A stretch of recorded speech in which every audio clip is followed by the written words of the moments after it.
tuatai e mihi ana rā tēnā o ngā kaupapa whakahirahira o te wiki, ara tēnei te wiki o te reo Māori, o tira e mihi kautu nei kia koutou, ngā tauira o te whare wāranga o Waitaha, kua rau ka mai nei, hei aha, hei āta wāranga, he aha ngā huarahi kei mui a koutou, o tira mena rānei, he huarahi kei te whare wāranga tonu nei, Māori e whai, o reira.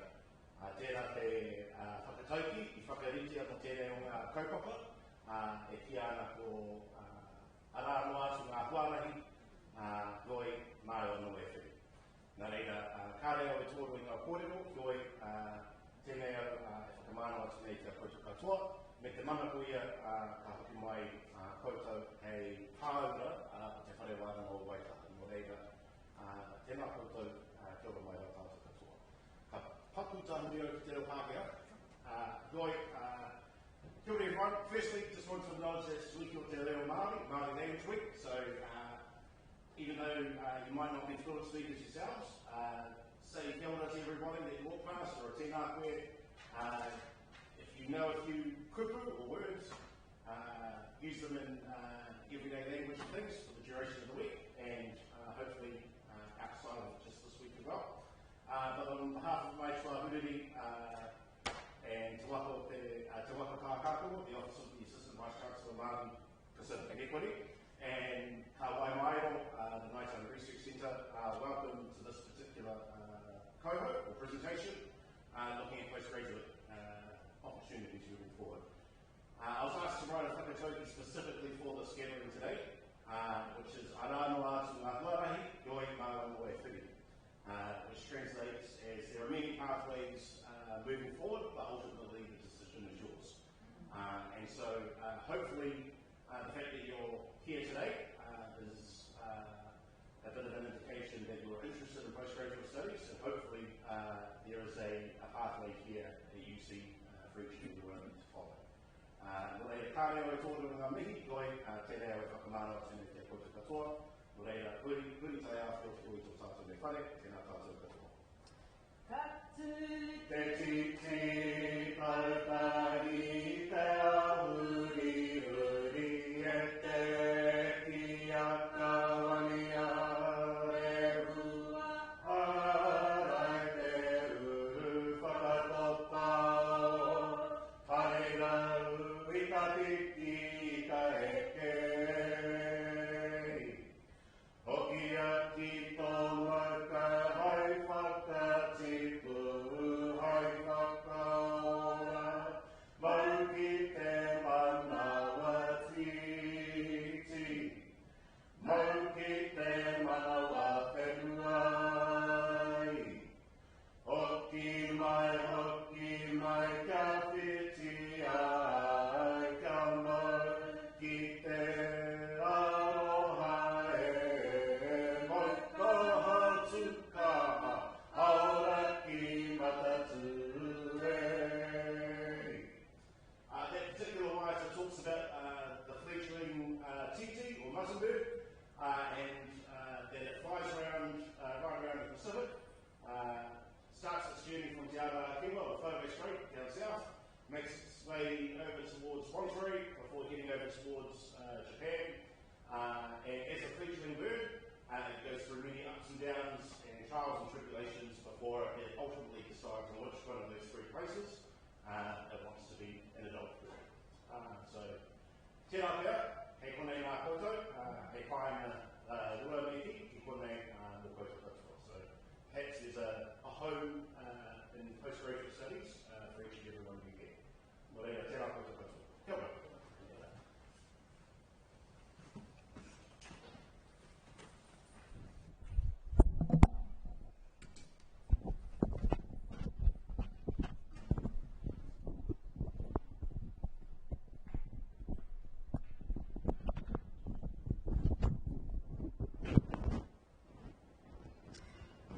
Kia ora koutou. Can you hear me? Does it sound like the sound is coming out of a speaker somewhere?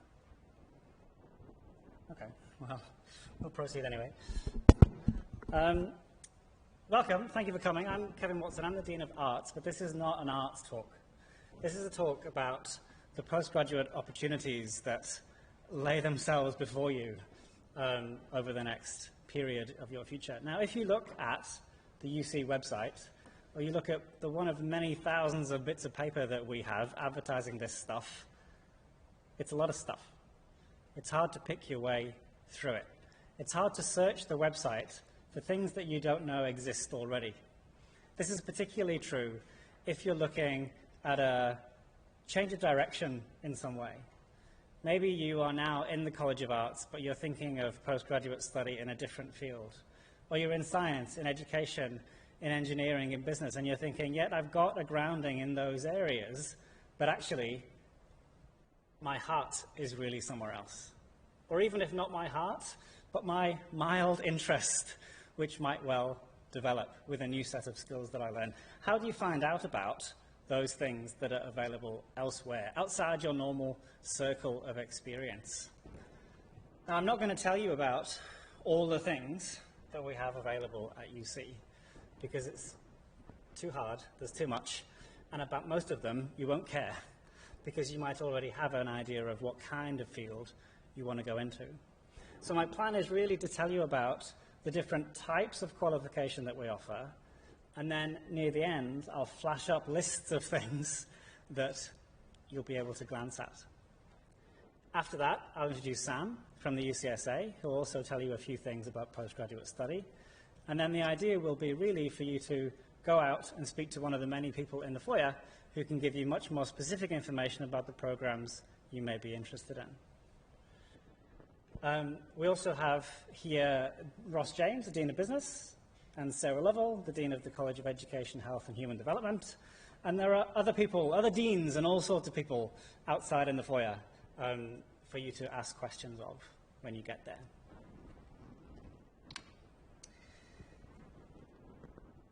You'll all have your own reasons for thinking about postgraduate study. And the things that I say to this slide probably won't be news to you.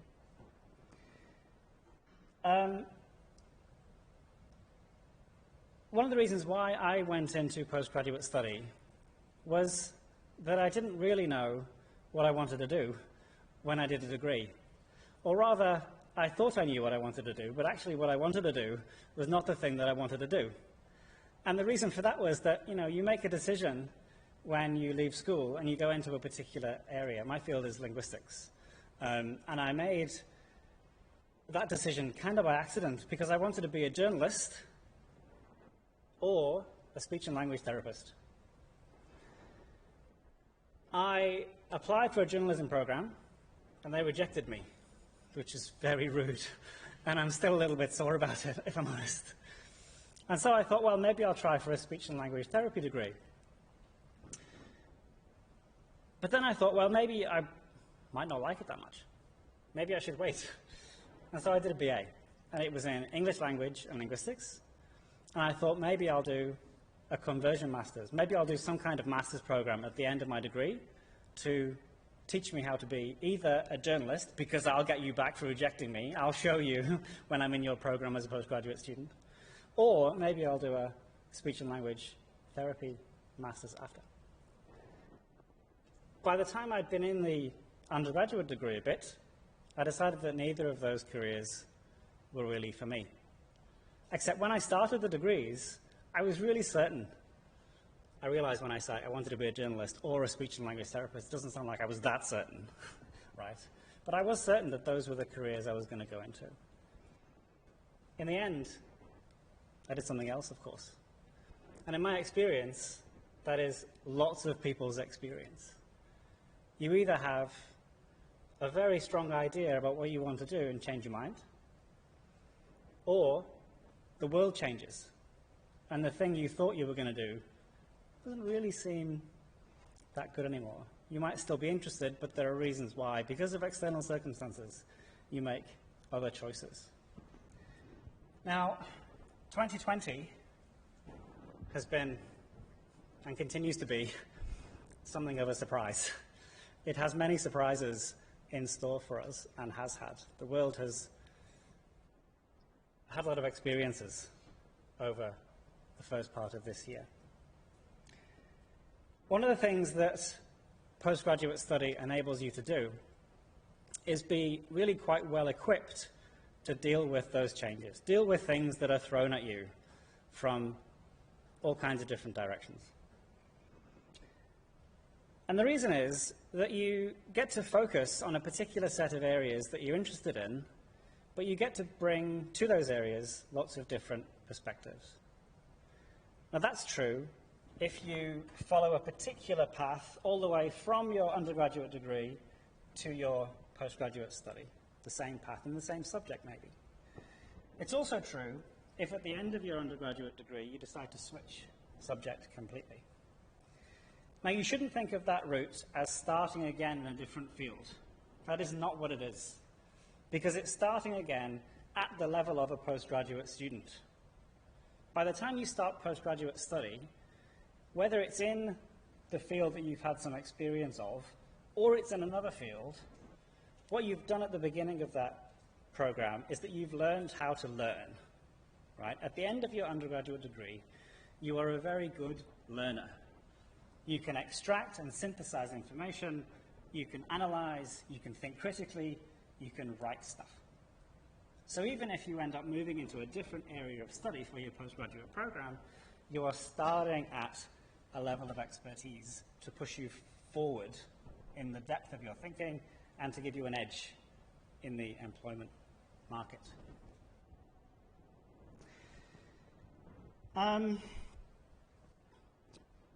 You'll often see quite a different learning experience at postgraduate level. Gone are the large lecture rooms, and we move most often into smaller class teaching. It's much more focused, it's much more discussion-based, problem-solving based also. Because of that, you really get boosted opportunities to carry out your own research, often in collaboration with staff. It shifts from being a staff-student relationship to being a much more collaborative exercise. You work together with staff to produce the knowledge that ends up going into research papers, future classes even. It's a much more collaborative thing. Those skills are the kind of skills that you can take forward outside of the discipline: collaboration, communication among team members, working together towards a particular output. It's those skills that you can take forward into whatever industry that you end up going in. And I wanted to just say a few things about the two types of pathway. Now, there are many, many different types of pathway, but the two main types are these. The first one is what we might call a progression pathway. Now, really what I mean by this is progression within your discipline. Right? So you do a bachelor's degree in chemistry, or in English, or in French, whatever. And you carry on following those subjects at postgraduate level. By the end of that pathway, you'd have a really deep understanding of what goes on in those fields. Now, in a session like this, we decided not to focus very much on these kind of pathways. And that's because if you're trying to carry on in your field and you're at UC, you'll likely already know who to go and speak to about it and what the programs available are, right? We also have, and some of these are quite new to UC and reasonably new to New Zealand actually, so-called conversion routes. This means when you have a bachelor's degree in something, but you do a postgraduate program in something else. Might be connected to what you've done in your undergraduate degree, or it might be not connected, actually. The key thing is that you can move into whatever area you want. These programs have open admission criteria. Have a degree in something, you can do this program. The reason why we're having this kind of event to bring together people from across the colleges is that it's often quite difficult to know what is available outside of your own space. So if you are in engineering, but you actually are interested in moving into business or policy or education, there are conversion programs you can do which help you move in that direction. Other directions too, of course. You don't have to just follow with the subject that you've started in.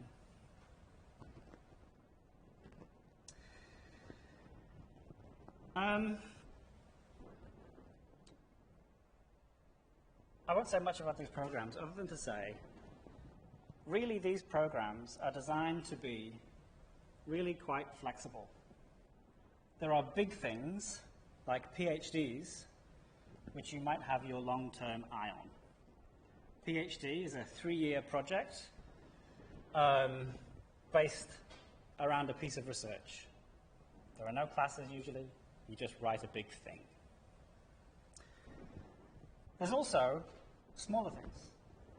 You might do a postgraduate certificate, for example, which are just 60 points of postgraduate level courses. There are things in between. You'll probably know about honours degrees. An honours degree usually follows on from the subject that you're doing. So you'll have an undergraduate background in a subject, and then you'll carry on and do honours in that subject. The newest thing in this list are these coursework or taught master's degrees. We have a growing number of these across UC now, and it's usually in this space where we see more of the conversion routes. If you're looking around on the UC website, it's the taught masters or coursework masters programs that are most likely to be conversion programs, open entry programs for anyone. Not all of them are, but lots of them are.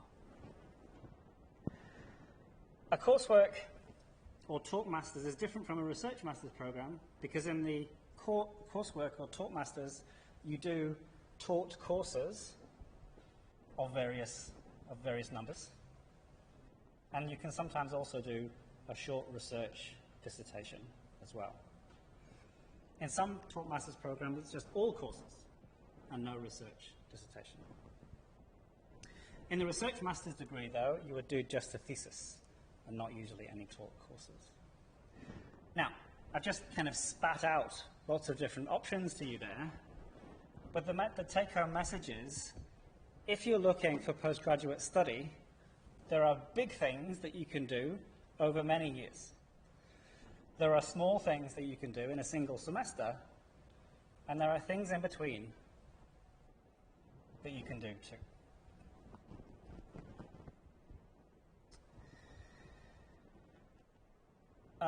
I've said some of these already. Connecting to the research, one of the things that you often don't see very much of, certainly in the early part of an undergraduate degree, is just how much research is undertaken at universities. One of the things that you'll see kind of front and center in a postgraduate program is that you become embedded in the research. You're doing the research. You're producing papers with your student colleagues, with members of staff as well, which actually adds to the knowledge that is being created by this university. Now, as well as that being a good thing in itself, it also gives you opportunities to prove to employers that you can do this stuff, right? Actually, having on your CV that you have a presentation at a conference, or you have a publication, or you've worked with some business or community group, and you've helped them achieve something in particular, that's huge, because it's not just words anymore, you know? It's not just saying on your CV, yes, I can use Microsoft Word, thank you very much. It's, I have this thing that I can use to prove to you that I've got these skills. Those kind of things are embedded into many of the postgraduate programs, and a kind of value added, really. It gives you those points of difference that you can use when you're applying for jobs. This is tied into other value-added things that we have. Wrapped around the programs and the courses, there are support networks of things. Workshops and talks run by the postgraduate office, for example. GradFest is a period of time every year when there are training workshops, discussion-based workshops for postgraduate students of all kinds. Sam will tell you a bit about the work of the UCSA in this space. For scholarships, there are more than you might think. If you have a look at the scholarship section of the UC website, there are big scholarships and small scholarships available for applicants from all kinds of different groups. I'm not going to list them all now, but you should have a look and see what is available. The scholarships team also has a desk outside in the expo, so if you want to know what kind of thing is available, you can go and speak to them, and they can help you with that.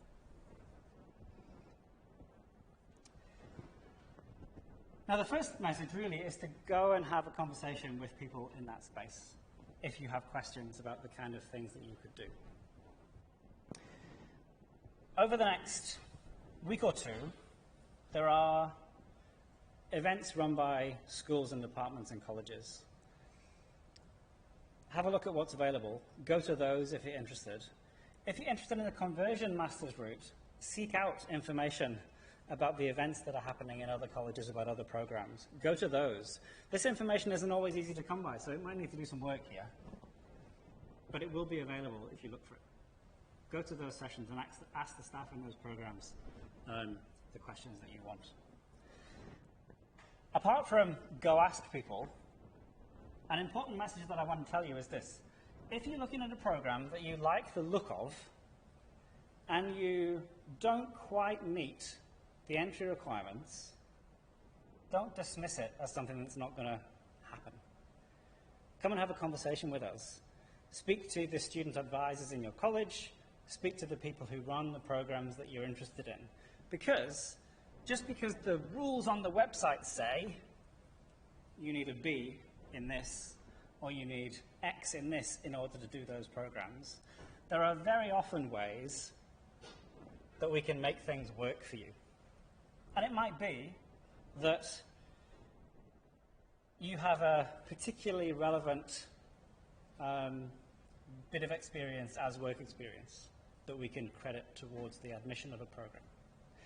It might be that we say, well, actually not quite, but if you do this one course or you do this really short program of study, and show us you can do that, then we can let you into this program.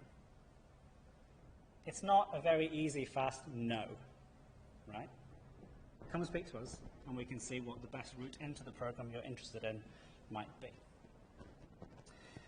Now, I'm going to really flash up only really quickly to give you a sense of the breadth of things here, the programs that we have available.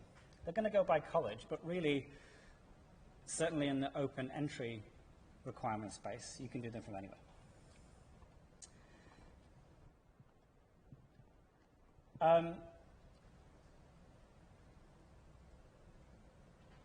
I'm not going to start to talk about any of them because there are lots and I've run out of time.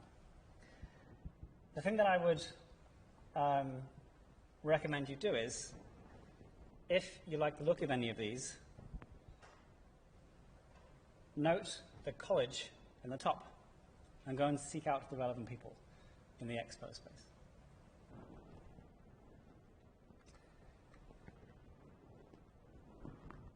Here we have options in education and health, several open entry routes, and also qualifications with entry requirements.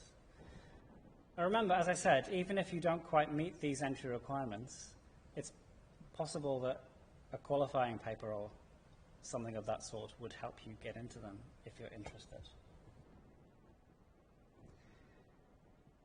Options in engineering. We have law and criminal justice.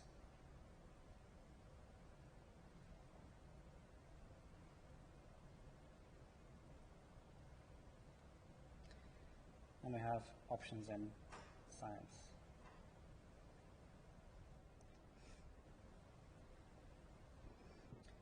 Through all of these, you may have noticed that there's different sizes of qualifications. So it says certificate, it says diploma, it says master's.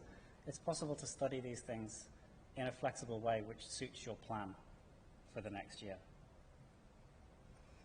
And finally, options in business.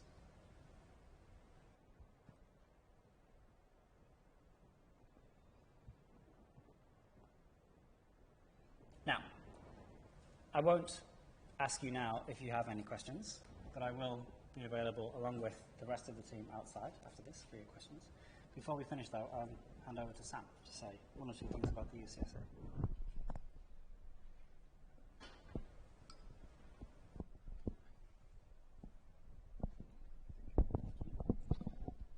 Can you guys hear me all right without this? In the back? Good boy. All right. Okay. I have a confession to make before I start. When they asked me about giving a talk to postgrads, encouraging, or to students, encouraging them to take on postgraduate level studies, the first thing that I thought was, do they want me to lie to them? I mean, clearly we all know that postgrad is a trap, right? Or maybe not. Kia ora koutou. My name is Samuel Martin Treseño, and I'm currently writing that big thing that Kevin said. I'm finalizing my thesis within the next month. And I'm also the current vice president of the Postgraduate Student Association. So today, in around 5 or 10 minutes, hopefully, I will tell you a little bit about